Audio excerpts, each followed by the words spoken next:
Oi, tudo bem? Nesse vídeo eu vou resolver o exercício 14 e 17 do livro Elementos de Máquinas de Stigley. Esse é um exercício do capítulo 14 que trata do projeto de engrenagens de dentes retos e de dentes helicoidais. Nesse exercício é solicitado o valor da potência de transmissão para um par de engrenagens de dentes retos, considerando a flexão cíclica, a tensão de flexão cíclica e o desgaste nos dentes, certo? No enunciado, lá no finalzinho do enunciado é dito o seguinte, né? Depois de passar todas as informações sobre as engrenagens, diz o seguinte: utilize o critério de Gerber para compensar a flexão em direção única. Para um fator de projeto de 1,3, encontre a capacidade de potência do conjunto baseado em que o pinhão e a coroa resistam à fadiga por flexão e ao desgaste, certo? Então, dessa forma, nós vamos calcular a potência dentro desses dois critérios, tanto de flexão cíclica, né, da flexão cíclica e do desgaste, tá certo?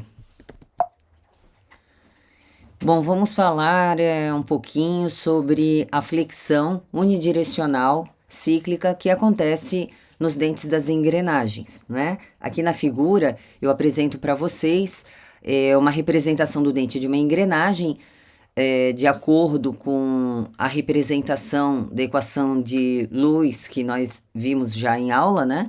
Nós podemos observar que a força de transmissão W é decomposta em duas componentes, uma componente tangencial e uma componente radial, né? Então, essa componente tangencial, ela acontece ela se desenvolve, né? Essa força de contato, né? De uma maneira geral, ela se desenvolve no momento em que os dentes do pinhão entram em contato com os dentes da coroa. Então, um dente do pinhão, né, por hipótese, um de cada vez, um dente do pinhão com um dente da coroa vão entrar em contato e essa força transmitida durante o contato, ela vai partir de um valor zero até um valor máximo e depois retorna a zero, né? Então, se a gente considerar a tensão de flexão, quando nós fazemos uma analogia do dente da engrenagem com uma viga engastada, nós temos uma flexão no flanco do dente da engrenagem provocado pelo momento fletor,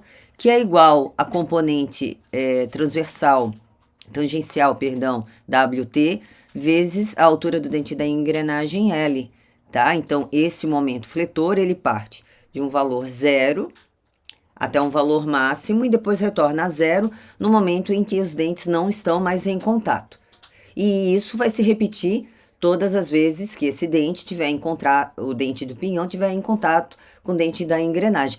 Dessa forma, a gente tem flexão no dente da engrenagem sempre numa única direção, tá? Então, representando esse carregamento num diagrama de carga, nós temos aqui embaixo o carregamento cíclico de flexão unidirecional, onde a tensão de flexão ela parte de zero, vai a um valor máximo na curva aqui cíclica, né? E depois volta para zero, e aí a gente considera contínuo esse movimento, mesmo lembrando que o dente da engrenagem, ele vai ter que dar uma volta completa na engrenagem, né? Para depois entrar em contato com outro dente da coroa.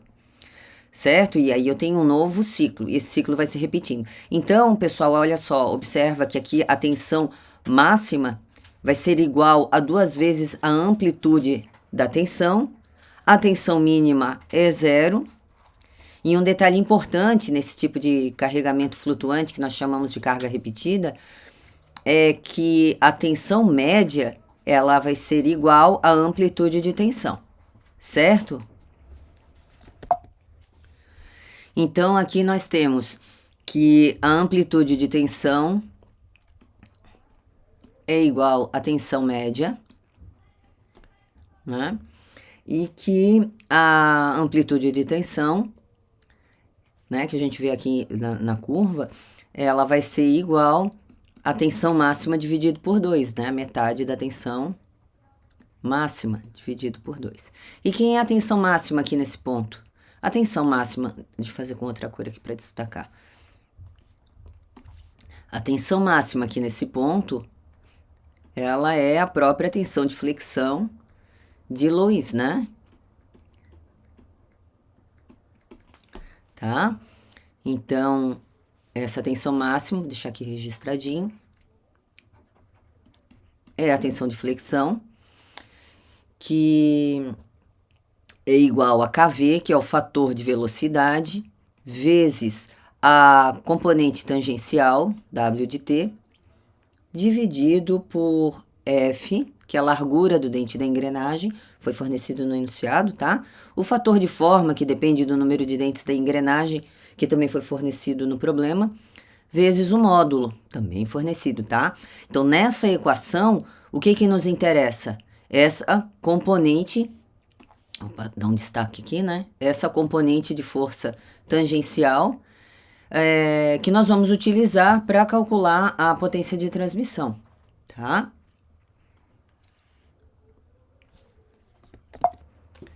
Bom, o problema também cita que a determinação da potência de transmissão deve ser feita considerando a falha por fadiga, né, através do critério de Gerber. Então, vamos lembrar um pouco desse critério de falha, né? Então, aqui na figura, nós podemos observar a curva em azul, que é a curva de Gerber, que é dada pela equação lá do capítulo 6, né? Essa equação aqui eu tinha anotado, é a equação 6.42, vou deixar aqui, caso alguém queira depois verificar.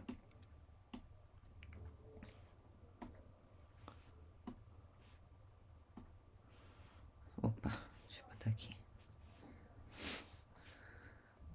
Equação 6-42, tá? E essa é a equação da curva que está em azul, que é a curva de Gerber, tá?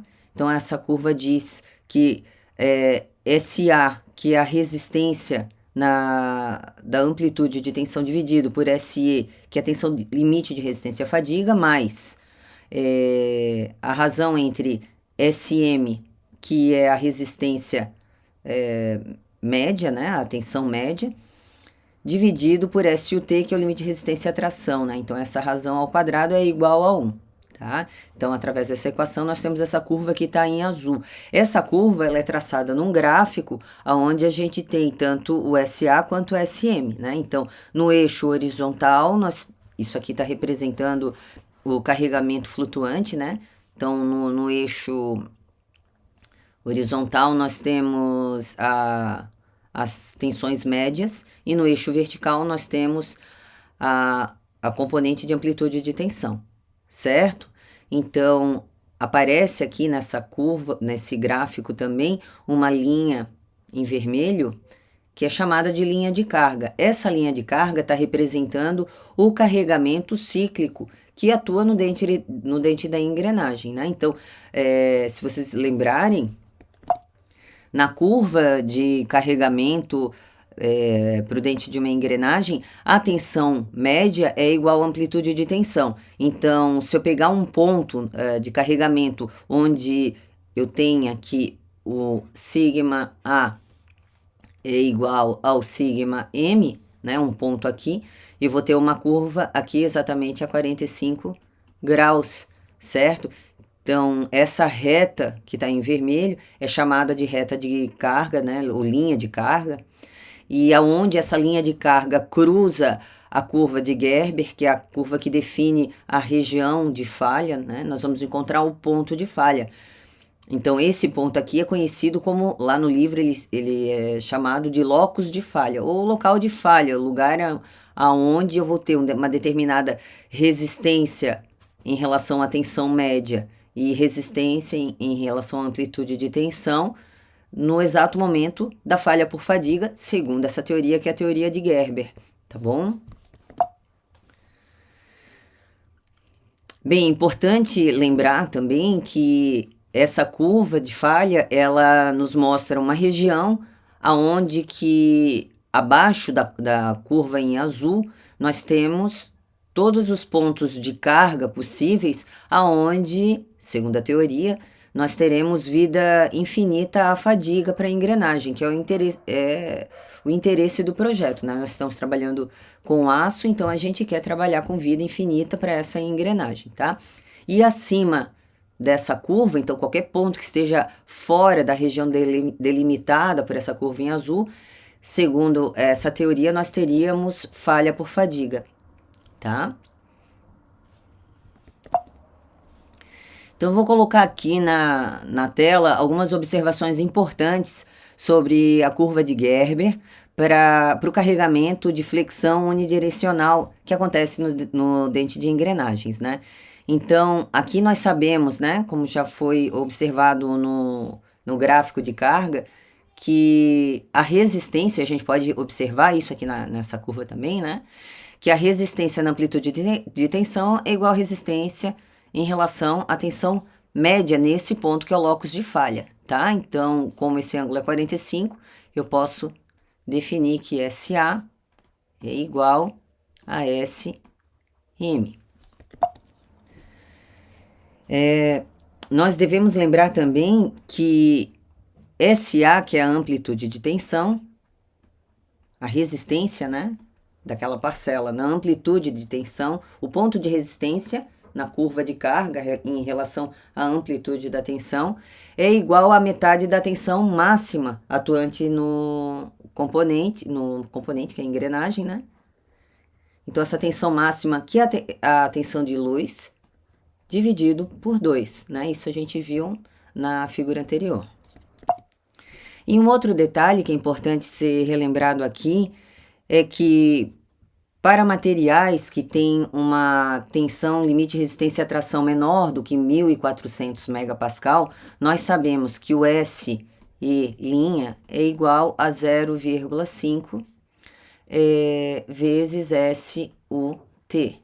Então, nessa equação da curva de Gerber, né, nós consideramos que o S, o T, que é o limite de resistência à tração, vai ser igual ao S e' dividido por 0,5, que inclusive é o que está representado aqui na curva, né? Aqui está representado o S e', lembrando que S e' é o limite de resistência à fadiga, considerando somente o corpo de prova e não a peça, tá? E o SUT é o limite de resistência à tração. Certo, então sabendo que SA é igual a SM, SA é igual à tensão máxima, que é a tensão de flexão, dividido por 2, e que SUT é igual a SE' dividido por 0,5, e substituindo essas informações na equação da curva de Gerber, nós vamos ficar com a equação em função toda, né? A equação toda em função de sigma. Em função de sigma e em função de SE', certo? Então, é uma equação quadrática, resolvendo, encontrando a raiz para essa equação e substituindo, né, essas igualdades, nós encontramos a seguinte relação, tá? Então, eu vou passar já esse resultado, vocês podem resolver a equação se quiserem conferir. Substituindo essas informações na equação da curva de Gerber e resolvendo ela em função de sigma e de SE', nós temos que sigma vai ser igual a 1,66 SE'.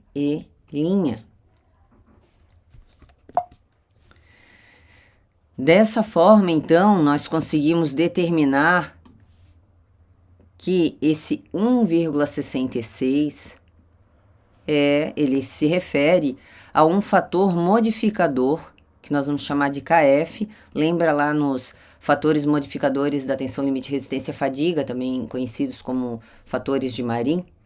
O KF é o fator para efeitos diversos. E aqui a gente está mensurando o efeito do carregamento de flexão unidirecional, que é característico do dente da engrenagem, dentro da teoria de falha por fadiga, para engrenagens, tá? Então, nesse caso, a gente tem aqui que o fator KF, que nós vamos usar mais adiante, é igual a 1,66, tá? Então, deixar aqui registrado.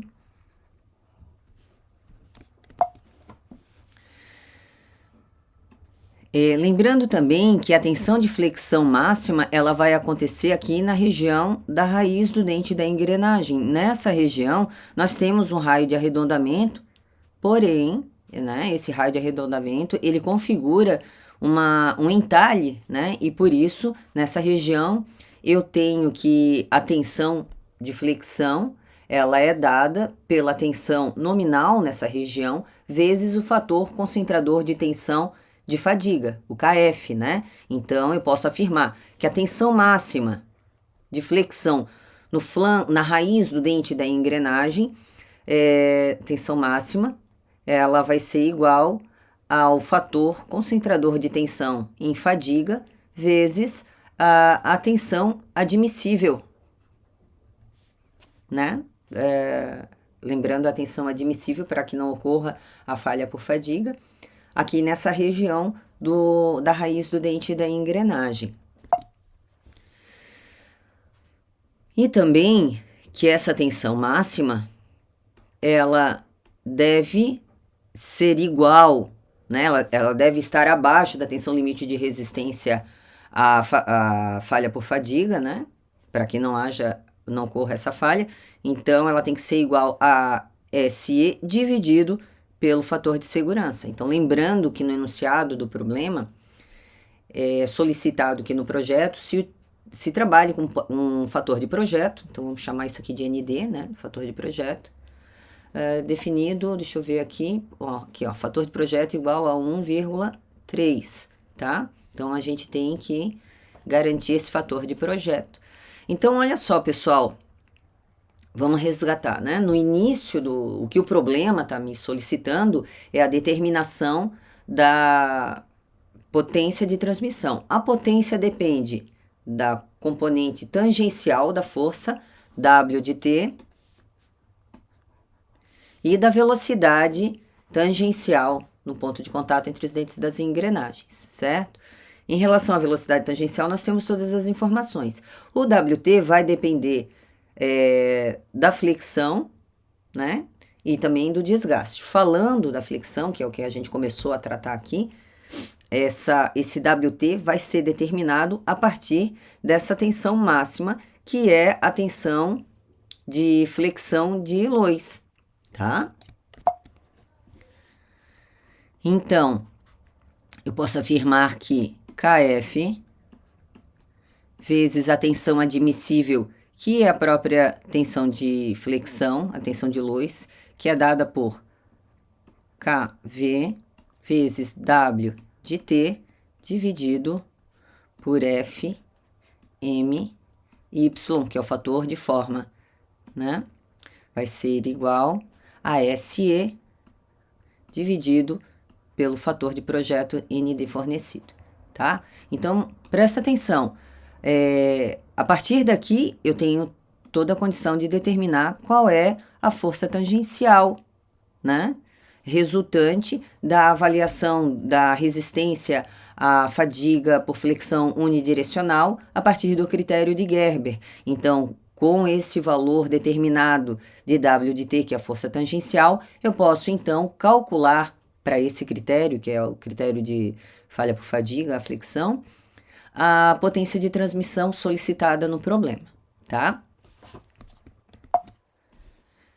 Vamos lembrar que para determinar o valor de W de T, nós já temos fornecido pelo problema a largura do dente da engrenagem, o módulo da engrenagem, o fator de forma Y, ele é determinado pelo número de dentes do pinhão, então a gente tem que consultar uma tabela, agora eu não me lembro de cabeça qual é o número da tabela, mas depois no desenvolvimento do exercício a gente vai ver, tá? Mas é fácil, né? A partir do número de dentes do pinhão a gente determina Y. ND também é fornecido pelo problema, tá? E aí nós temos como determinar o SE, que é o limite de resistência à tração para a engrenagem, o KF, que é o fator concentrador de tensão, em fadiga, e o KV. O KV a gente pode considerar também já fornecido pelo problema, porque o enunciado do problema afirma que são duas engrenagens de aço e elas são fresadas, se eu não me engano, né? Então, com essas informações, nós calculamos o KV, tá? Então, nós vamos ter que determinar agora o SE e o KF, tá? Então, só deixando encaminhado aqui para que depois a gente possa resolver. O SE vai ser igual ao SE',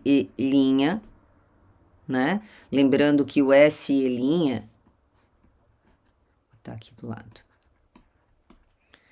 para um material abaixo de, que tem um limite de resistência à tração abaixo de 1.400 megapascal, é igual a 0,5 SUT. Então, conhecendo o material da engrenagem, nós determinamos, através do apêndice do livro, o SUT e com isso SE', beleza, né? Vezes os fatores modificadores de Marin, né? Então, Ka, que é o fator de superfície, vezes Kb, que é o fator de tamanho, vezes Kc, que é o fator de superfície, tamanho.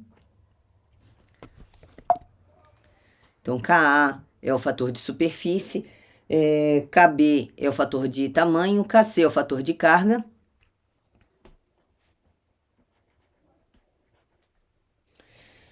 Kd é o fator de temperatura.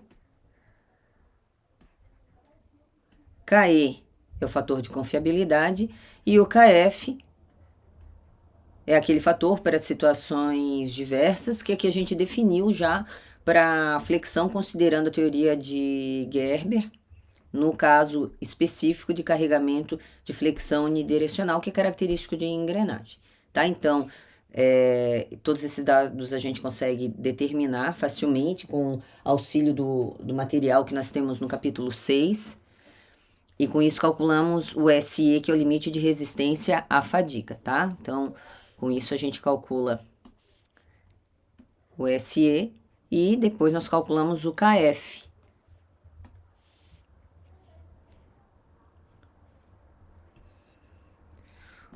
Onde o KF, que é o fator concentrador de tensão em fadiga.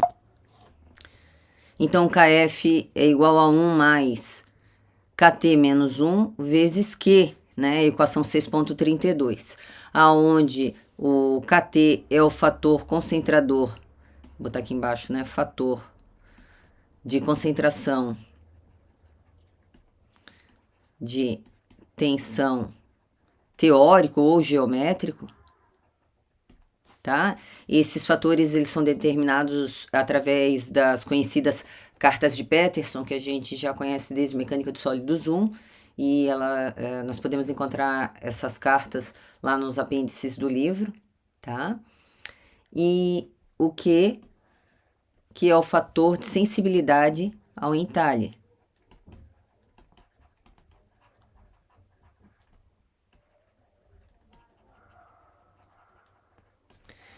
Que para o aço, que é o material dessa engrenagem, pode ser obtido lá pela figura 6.20, tá?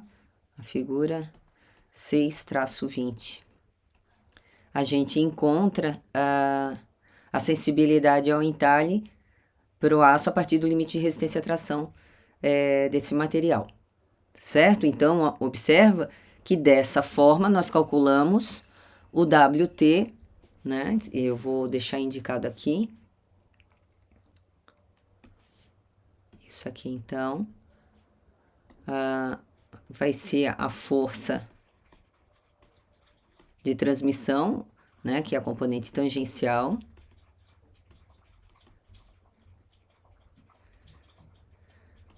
Para flexão, para tensão de flexão no dente, tá? Com essa informação aqui, nós podemos calcular a potência de transmissão de acordo com com essa demanda, que é a de flexão no dente da engrenagem, tá? A próxima etapa, então, é determinar o WT considerando então a tensão de pressão de contato entre os dentes das engrenagens. Nós vamos obter um outro valor de WT, que vai dar uma outra potência de transmissão, e a gente vai ficar com esses dois resultados de potência de transmissão para discutir, tá certo? Então, se nós usarmos a equação 36 do capítulo 13, né, do nosso livro, nós vamos ter essa equação, que é a equação da potência em função da força tangencial e da velocidade linear, que é igual a πdn dividido por 60.000, para ficar todo mundo com a unidade bem coerente, e aqui a gente poder trabalhar com a rotação em RPM, e a potência em watts para uma força tangencial em newtons, ou uma potência em quilowatts para uma força tangencial em quilonewtons, tá? Então,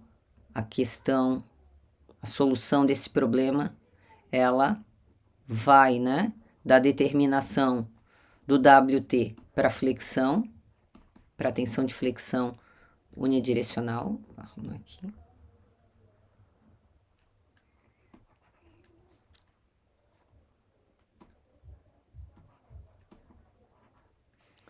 E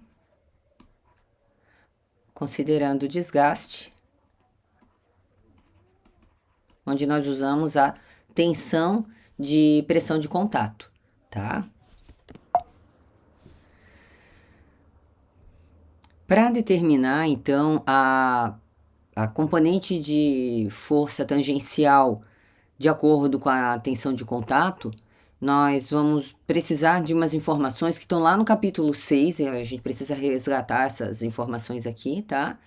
E que tratam da resistência à fadiga de superfície, chamado de SC, tá? Então, eu sugiro que seja feita uma releitura, né?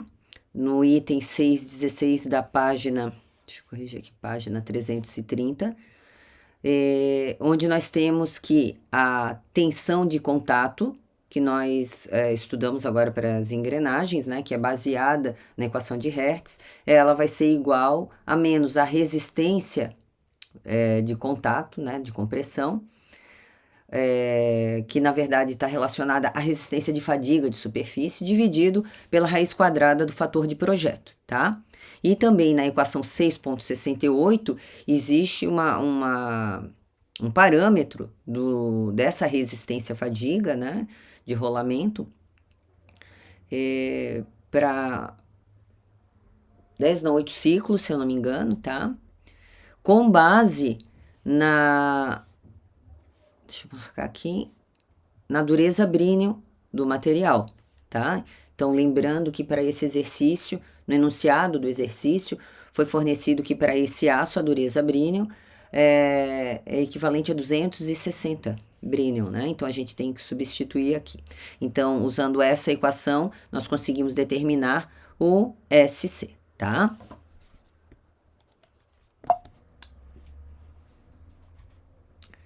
Então, calculando a resistência à fadiga de superfície pela equação 6.68, né, utilizando a dureza Brinell fornecida no enunciado, e também com o fator de projeto também fornecido no enunciado, nós podemos, através dessa primeira equação aqui, determinar a tensão de contato, tá? Então, com essa tensão de contato, eu posso vir para a equação 14.14, né? Então, já tenho essa pressão de contato.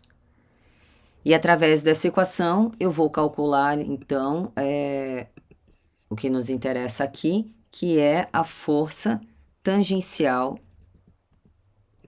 avaliada com base no critério de desgaste do dente da engrenagem, tá? Então, só relembrando que para calcular essa equação, nós temos a maioria das informações, temos a largura do dente da engrenagem fornecida pelo enunciado, a pressão de contato também, R1 e R2, lembrando, são os raios daqueles dois cilindros em contato que são utilizados como analogia para que a gente chegue na tensão de contato, a partir lá da equação de Hertz, tá? Então, R1 e R2 são calculados a partir do diâmetro primitivo das engrenagens pinhão e coroa e também do ângulo de pressão, tá? Então, isso tranquilo. KV, né, já foi calculado quando foi feita a verificação da tensão de flexão. E o CP, o coeficiente elástico, depende das características dos materiais dessas duas engrenagens, né? É o mesmo material. Então, aqui a gente tem o módulo de elasticidade e o coeficiente de Poisson, e podemos calcular o CP. Ou então usar uma tabela no livro, agora não me lembro, é a 14. Não me lembro de cabeça agora. Acho que é 14.8, se eu não me engano, mas confere lá, tá? É onde a gente pode correlacionar o material da coroa com o material do pinhão e obter lá, então, o coeficiente elástico, né, em raiz de megapascal, tá certo? Então, pessoal, fechando aqui, ó. Com esse WT aqui, nós temos a força tangencial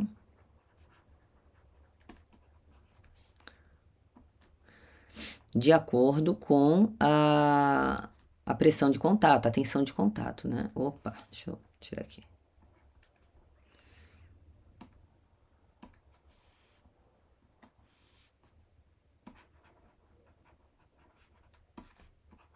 De contato. Então, com essa força tangencial, eu vou calcular novamente nessa mesma equação, que é a equação 636, né? Eu vou calcular a potência, tá? Fechando então o exercício, com a força tangencial devido à flexão, nós calculamos, nós vamos ter aqui uma potência permitida de transmissão, né? Vou chamar aqui de H, não HP, né? De HF por conta da flexão, pode ser. E aqui a gente vai ter um H devido ao desgaste, tá? Nós vamos ter esses dois valores e com isso a gente vai avaliar qual é a menor potência de transmissão que pode ser transmitida, né? Qual é a menor potência, a quantidade de potência dessas duas situações aqui, de forma a garantir o fator de segurança, o fator de projeto estabelecido no enunciado, que é o fator de projeto igual a 1,3, tá certo? Então, esses são os comentários do exercício 14.17, tá? É interessante a gente entender a estrutura do problema e ele nos faz dar uma boa visitada no conteúdo que já foi apresentado desde fadiga, né? Lá do capítulo 6 e agora aqui de projeto de engrenagens, tá? E eu gosto bastante do exercício, acho que ele traz uma base e um preparo muito bom para o aluno, para que então, em seguida, a gente possa partir para os procedimentos de dimensionamento, de projeto de engrenagens, a partir do método AGMA, tá certo? Então, aqui a gente encerra esse vídeo, agradeço a atenção de vocês, deixem as dúvidas nos comentários, ou então nas nossas próximas aulas. Um abraço e até mais.